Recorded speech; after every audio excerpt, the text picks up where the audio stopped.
तो उस समय यही बात बिगड़ गई। इस सच्चाई को इन नकली संतों ने, मंडलेश्वरों, आचार्यों और महर्षियों और शंकराचार्यों ने उस परमात्मा के ज्ञान को हमारे तक आने नहीं दिया और परमात्मा का घोर विरोध करा दिया। उनके साथ ऐसे जुल्म करवा दिए, पूछो मत। अपने आत्माओं, यही रिहर्सल इस दास के साथ हुई थी क्रोथा कांड की।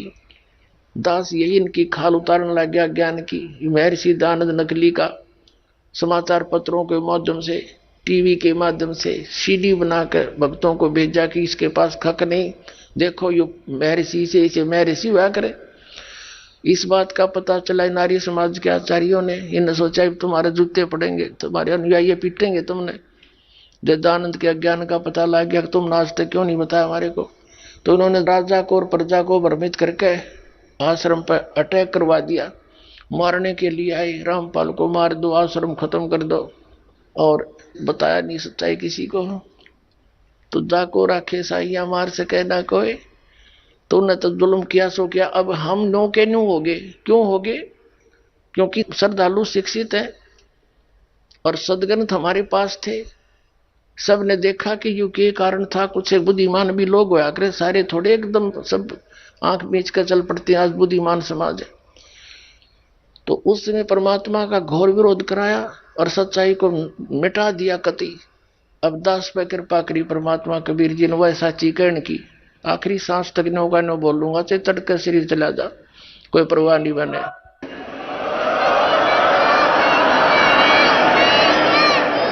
हमारे श्रद्धालु क्यों समझ गए इसको? क्योंकि आज परमात्मा ने दया बख्शी। पहले तो अपने बच्चों को, बेटा बेटियों को शिक्षित किया, फिर इस दास को तत्व ज्ञान युक्त किया, और फिर ये टीवी, ये सारे इंटरनेट वगैरह, ये मैन आदमी की सोच है। उस परमात्मा कबीर जी ने बनवाई है या आपके लिए? ना इस मानव शरीर का क्या फायदा? यहाँ चाहे राष्ट्रपति बन जा, कल न मृत्यु हो जा, गधा बना पावे। यहाँ का कोई प्रभुता है? यहाँ सुख की, झूठे सुख को सुख है ये मान रहा मनमोद, ये सकल जबीना काल का, कुछ मुख में कुछ को। तो इन सदग्रंथों से परिचित करवा के ये दास आपको दृढ़ कर रहा है कि जिन सदग्रंथों को आप जिस श्रोधार्य मानते थे, उन्हीं में वही लिखा है जो कबीर परमात्मा 600 वर्ष पहले कहा करते थे। इन झूठों ने उस परमात्मा की सच्चाई को प्राण्य नहीं दिया। लेकिन यह कब तक रुकती है? सच्चाई में बड़ा दम होता है। आज यह एकदम स्पीड तो ऊपर आ गई और सब फेल हो गए हैं, किसी के पास कख नहीं। अपना आत्माओं, दास ने इन सदग्रंथों को दिखाने की जरूरत नहीं थी। जब ना दिखाता तो ये मेरे साथ वो हल करा देते और दबा देते सच्चाई को, और हमारे साथ करे दिया था और भी भयंकर काम कर देते। तो ये दास ने ऐसा काम किया है सदग्रंथों को दिखाने का, मुझे जरूरत नहीं थी इनकी। मेरे को तो मेरे मालिक ने कंप्लीट नॉलेज दे रखा था। ये तो बहुत बाद में सन 2000 के अंदर ये सदग्रंथों को देखा। नहीं, पहले तो कबीर साहब के ज्ञान के आधार से सन 1994 से 2000 तक उसी के आधार से प्रचार करता था। फिर ये प्रचार आना था ओपन, यानी बड़े स्तर पर, मालिक को पता था। उससे पहले दास को इन सदग्रंथों के अंदर प्रेरणा करी एक दिन कि कबीर साहब की एक वाणी याद आई, वेद मेरा भेद है, मैं ना मिलूं वेदन के माही, और जौन वेद से मैं मिलूंगा वेद जानते नहीं। तो एकदम प्रेरणा हुई कि परमात्मा का वचन गलत नहीं हो सकता। ये कहते हैं कि वेद में मेरा ही ज्ञान है, लेकिन उस वेद से मेरे पाने की विधि नहीं है, वो उन्होंने खुद आकर बताई। तो वेद तो उपलब्ध थे नहीं, हमने वेद देखे भी ना थे, सुने थे वेद है, नो नहीं पता था वो है किसे। गीता जी को जरूर हमारे पास होती थी, पढ़ते भी थे, वह समझ में बाहर थी क्योंकि हमने तत्व ज्ञान नहीं था। तो गीता जी देखा और उसमें पढ़ने लगा तो उसमें स्पष्ट तेरा बुलाओ यो गीता ज्ञान दाता तो नो क्या कोई और है वो परमात्मा। और हम कृष्ण का ऊपर सारा कुछ शेरा बांध के बैठ गए थे। फिर वेदों को भी लाया, मैं वेदों में पाऊंगा, फिर तो अनुवाद ही का किया हुआ है, वेदों ने भी चांदना कर दिया।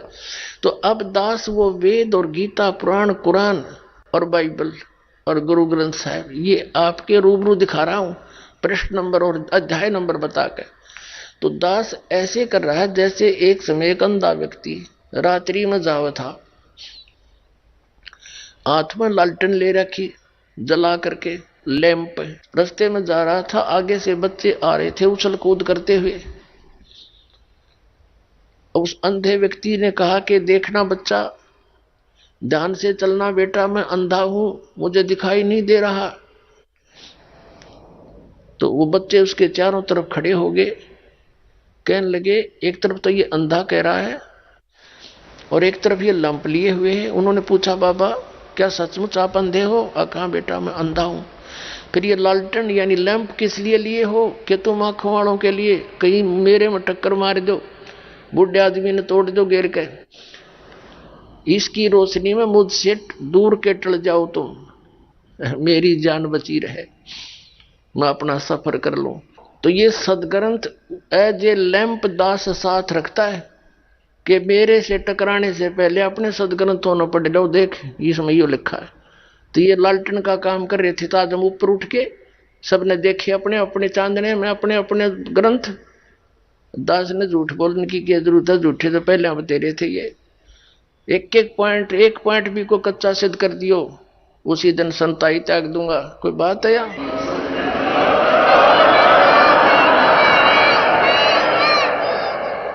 अपने सिर पे कौन भार धरावे, मतलब ये छेन मोल जी उनको नाश करे भक्तों का। तो कहने का भाव है पुण्यात्माओं, उस परमात्मा की गरीबदास जी ने जो मालिक को देखा सदग्रंथों में का प्रमाण तो बाद में देखा था, तो अपनी वो गोपाल दास द्वारा लिखवा दिया।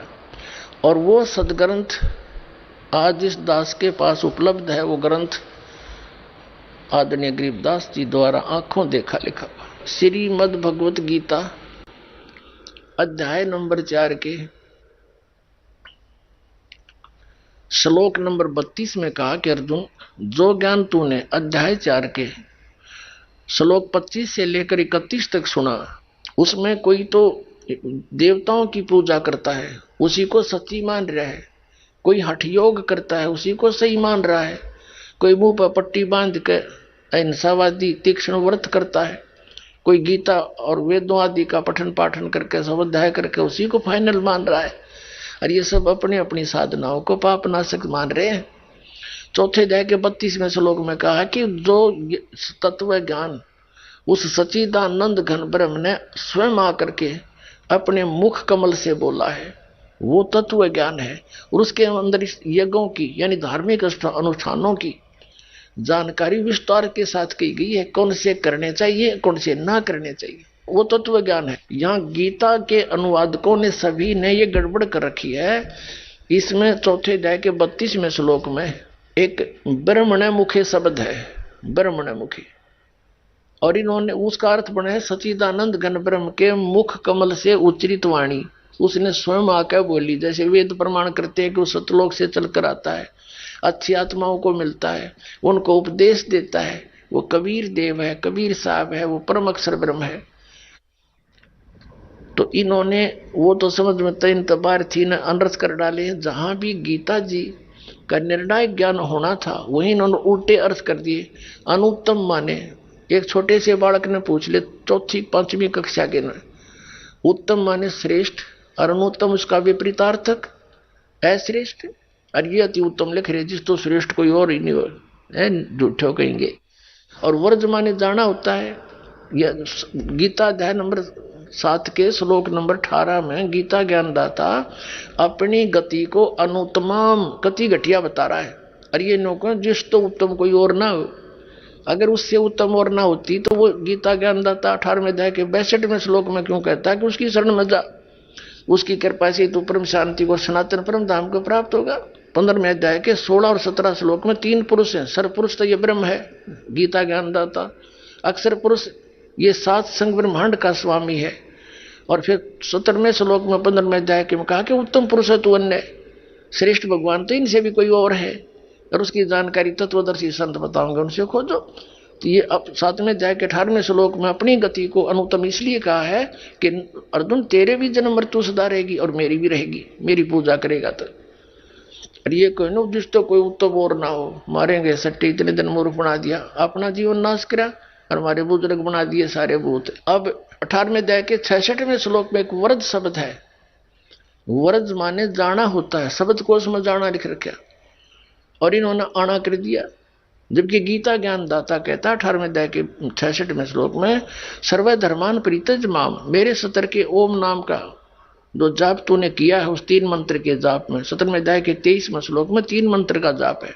ओम तत्सत इति निर्देश है ब्रह्मण त्रिविध समर्थ है, सचिदानंद घन ब्रह्म के पाने का 3 मंत्र का जाप है। इसमें ओम ये सर पुरुष का, तत् और सत ये सांकेतिक है, तत् ये अक्षर पुरुष की साधना है, और सत वो सार शब्द है, वो परम अक्षर ब्रह्म की साधना है। तो 18वें अध्याय के 66वें श्लोक में कहा कि सर्वधर्मान परित्यज माम, मेरे सतर की जो साधना तनुष अपने कंप्लीट कोर्स में की है वो मुझे छोड़ दे, फिर मैं तुझे सर्व पापों से मुक्त कर दूंगा। क्योंकि हम ओम नाम का जाप करके ब्रह्मलोक में चले जाते, उस होटल में अपनी पुण्य कमाई खत्म करके फिर यहाँ धक्के खाते, गधे बनते, कुत्ते बनते। क्योंकि इन साधनाओं से पाप नहीं नाश होता, जैसे कर्म है दोनों भोगने पड़ते हैं। और कबीर परमात्मा की शरण में आने से हमारे पाप नाश हो जाते हैं, पुण्य शेष रह जाते हैं।